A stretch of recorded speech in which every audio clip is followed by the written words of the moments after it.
Hello everyone, নিমেষ অঙ্ক বই থেকে মিশ্রণ চ্যাপ্টারের 21, 22, 23 এই তিনটে টাইপের অঙ্ক আজকে দেখব। এর আগে 20 পর্যন্ত ক্লাস করানো হয়েছে। তোমরা যারা দেখোনি, প্লেলিস্ট বা ডেসক্রিপশনে দেওয়া লিঙ্ক থেকে ক্লাসটি দেখে নিতে পারো। আজকের ক্লাসের টাইপটা বোঝার চেষ্টা করো। একটি পাত্রে দুধ ও জলের অনুপাত বলে দেবে। ওই পাত্র থেকে কত পরিমাণ মিশ্রণ তুলে সমপরিমাণ জল মিশ্রিত করলে পাত্রে দুধ ও জলের অনুপাত 1:1 হবে। 22 এবং 23টা দেখো, একই টাইপের অঙ্ক। তোমাকে প্রথমে দুধ আর জলের অনুপাত বলে দেবে, তারপর বলবো ওই পাত্র থেকে কত পরিমাণ মিশ্রণ তুলে সমপরিমাণ জল মেশালে পাত্রে দুধ ও জলের অনুপাত 1:1 হবে। 1:1টাকে আরও অন্যভাবেও লিখতে পারে, যেমন বলতে পারে যে পাত্রে দুধের পরিমাণ 50% হবে বা দুধের পরিমাণ অর্ধেক হবে, এইভাবেও বলতে পারে। দেখো, এই ধরনের প্রশ্নগুলো দেখা মাত্র কিভাবে সলভ করবে। সলভ করার অনেকগুলো মেথড আছে, আমি 2-3টে মেথড এই ক্লাসে দেখাবো। তার আগে একটা কনসেপ্ট দেখে নাও। মনে করো একটা পাত্রে মিশ্রণ ছিল, সেখান থেকে মনে করো যে x লিটার তুলে নিয়েছো। তারপর কি করলে, অন্য জায়গা থেকে জল x লিটার এখানে ঢাললে। তাহলে তোমরা আমাকে বলো, টোটাল যে পরিমাণটা মিশ্রণের, সেটা কি সমান থাকছে না থাকছে না? অবশ্যই থাকছে, কারণ x লিটার মিশ্রণ তুলে তুমি তো x লিটার জল মেশাচ্ছ। তাহলে টোটাল ওয়েটটা চেঞ্জ হচ্ছে না। এই পর্যন্ত ক্লিয়ার? এটা চেঞ্জ হবে না। শুরুতে যদি 1 লিটার মিশ্রণ থাকে, x লিটার তুলে নিয়ে x লিটার জল ঢাললে তোমার কিন্তু ফাইনালি 1 লিটারই পরিমাণ থাকবে। কনসেন্ট্রেশনটা চেঞ্জ হতে পারে, তাদের গাঢ়ত্বটা চেঞ্জ হতে পারে, কিন্তু টোটাল ওয়েটটা চেঞ্জ হবে না। বুঝতে পেরেছ? এরপরে দেখো, আমি অনুপাতটা নিচে লিখছি। প্রথমে কত আছে? 5:3। 5টা কি মিল্ক, m লিখলাম, আর 3টা হচ্ছে জল বা ওয়াটার। টোটাল অনুপাত কত হচ্ছে? 8।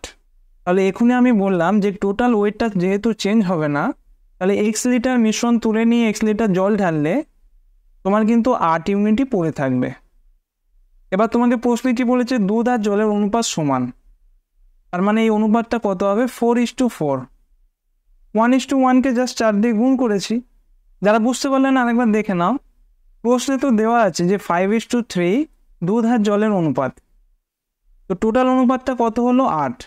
এবার মিশ্রণকে ঘাঁটাঘাঁটির পর তোমাকে কি বলেছে? জল এবং দুধের অনুপাত 1:1 আছে। তুমি কি জানো? টোটাল ওয়েটটা 8 ইউনিট হবে। আর দুধ আর জলের পরিমাণ যেহেতু সমান, তোমাকে কি বসাতে হবে? 4:4। এবার এখানে তোমাদের একটু কনসেন্ট্রেট করতে হবে। দুধের ইউনিট আগে কত ছিল? 5, এখন কত হয়েছে? 4। তো এটাকে এভাবে ভাববে যে কত কমেছে? 1, কতর মধ্যে? 5। এটাই হবে সঠিক উত্তর।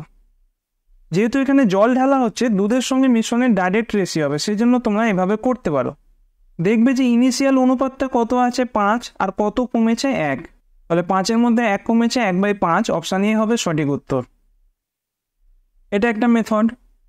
এবার দেখো, তোমরা দুধের অনুপাতটাকে নিয়েও শুধু ক্যালকুলেশন করতে পারো। প্রশ্নে কি বলেছে? 5:3। তাহলে দুধের অংশ কত? 5, কতর মধ্যে? টোটালটা কত? 8। এটা দুধের পরিমাণ। আর মিশ্রণ তুলে যদি জল ঢালি, তখন দুধের পরিমাণ কত? 1:1, তার মানে 1/2। আমি এখানে দুধের অংশগুলো নিয়ে কনসিডার করছি। প্রথমে কি দেখলাম? 5/8। দ্বিতীয় কত দেখলাম? হাফ। তো 5/8 কত পার্সেন্ট হাফ বা কত অংশ হাফ, সেটাই হচ্ছে আমাদের প্রশ্নে চেয়েছে। যদি পার্সেন্ট বলতো পার্সেন্ট করতাম, যেহেতু এখানে অংশ বলেছে পার্সেন্ট করবো না। এক্স এর মান বার করো। 2কে 8কে কাটবে 4 দিয়ে, তাহলে এক্স এর মান হচ্ছে 4/5। অর্থাৎ মিশ্রণে আগে যদি 5 ইউনিট দুধ থাকতো, এখন কত আছে? 4 ইউনিট। কত কমেছে? 1, কতর মধ্যে? 5। তো এভাবেও তোমরা করতে পারতে। দুটো মেথড দেখলে। আরেকটা যে মেথডের কথা বলবো, সেখানে একটা ছোট ট্রিক্স তোমাদের অ্যাপ্লাই করতে হবে, আর সেটা শুধুমাত্র অ্যাপ্লিকেবল হবে এই ধরনের টাইপের অঙ্কের ক্ষেত্রে। যখনই দেখবে যে তোমাকে দুধ আর জলের অনুপাত দিয়ে দিয়েছে আর বললো কত পরিমাণ মিশ্রণ তুলে সমপরিমাণ জল মেশাচ্ছে, সমপরিমাণ এই ওয়ার্ডটা তোমরা দেখবে। আর ফাইনালি যদি বলে দেয় 1:1 বা 50% দুধ বা অর্ধেক দুধ, এরকম বলে দিলে তখন তোমরা কি করবে? এই অনুপাতের ডিফারেন্সটা বার করবে। 5 আর 3-এর পার্থক্য কত? 2 বাই বড় অনুপাত কত? 5, সেটার হাফ। 2 কেটে গেল, কত থাকলো? 1/5। এটা হবে সঠিক উত্তর। খুবই সোজা ট্রিক্স। মনে রাখতে পারলে অবশ্যই তোমরা অ্যাপ্লাই করতে পারো, কিন্তু অঙ্কে এত পরিমাণ ট্রিক্স থাকে যে এক্সামের সময় তোমাদের মাথা গুলিয়ে যায়। যাদের ট্রিক্স মনে থাকবে তারা অ্যাপ্লাই করবে, যাদের মনে থাকবে না তারা রেশিও মেথডে করার চেষ্টা করবে। এরপর 22-এর অঙ্কটা দেখো, একটি পাত্রে দুধ ও জলের অনুপাত 8:4, কত পরিমাণ মিশ্রণ তুলে সমপরিমাণ জল মিশ্রিত করলে দুধ আর জলের অনুপাত 1:1 হয়। অনুপাতের ডিফারেন্স কত? 8 থেকে 4 বিয়োগ করলে 4, বাই বড় অনুপাত কত? 8, একে হাফ করে দিলাম, 4 2 8, তাহলে 1/4 হবে সঠিক উত্তর।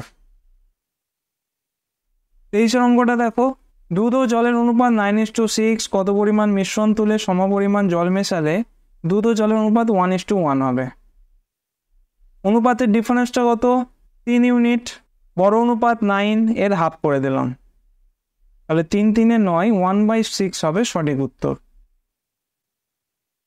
এবার দেখো এই অঙ্কটাকে যদি তোমরা রেশিও মেথডে করো, একটা জায়গায় একটু প্রবলেম ফেস করতে পারো। অনুপাত কত আছে? 9:6, টোটাল ইউনিট কত? 15, তাহলে দ্বিতীয় ক্ষেত্রেও টোটাল অনুপাত 15 হবে, যেহেতু মিশ্রণের টোটাল ওয়েটটা চেঞ্জ হচ্ছে না।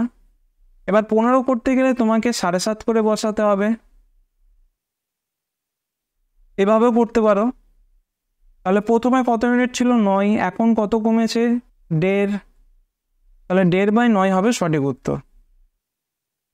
1.5 2 3 আর 3 3 9, তাহলে 1 6 হবে সঠিক অ্যান্সার।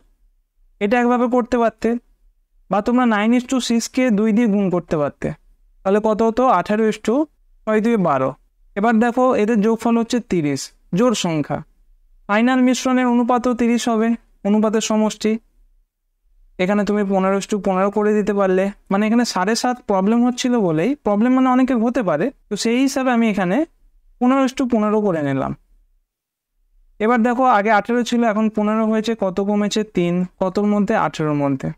3 6 18, 1 6 হবে সঠিক উত্তর। যার যেটা সুবিধা সেই প্রসেসটা অ্যাপ্লাই করতে পারো।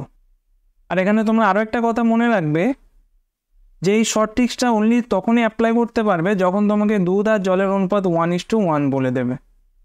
যদি এই অনুপাতটা সমান না হয় তখন কিন্তু এই মেথডটা কাজে লাগবে না, তখন রেশিও মেথড অ্যাপ্লাই করতে হবে। আশা করছি আজকের টাইপের অঙ্কগুলো তোমরা বুঝতে পারলে। এবার তোমরা নিজেরা একটা অঙ্ক সলভ করে দেখো। দুধ এবং জলের অনুপাত বলছে 7:3। এরপর এটার মতোই সেম প্রশ্ন, যে কত পরিমাণ মিশ্রণ তুলে সমপরিমাণ জল মিশ্রিত করলে তাদের অনুপাত 1:1 হবে। 4টে অপশন দিলাম, 2-3, 2-7, 3-4 আর 5-7। পেন খাতা ইউজ না করে সঠিক অ্যান্সার কত হবে তোমরা কমেন্ট সেকশনে জানিও। নেক্সট ক্লাসে আমরা আরও একটি ইম্পর্টেন্ট টাইপের অঙ্ক নিয়ে আলোচনা করব। Thank you.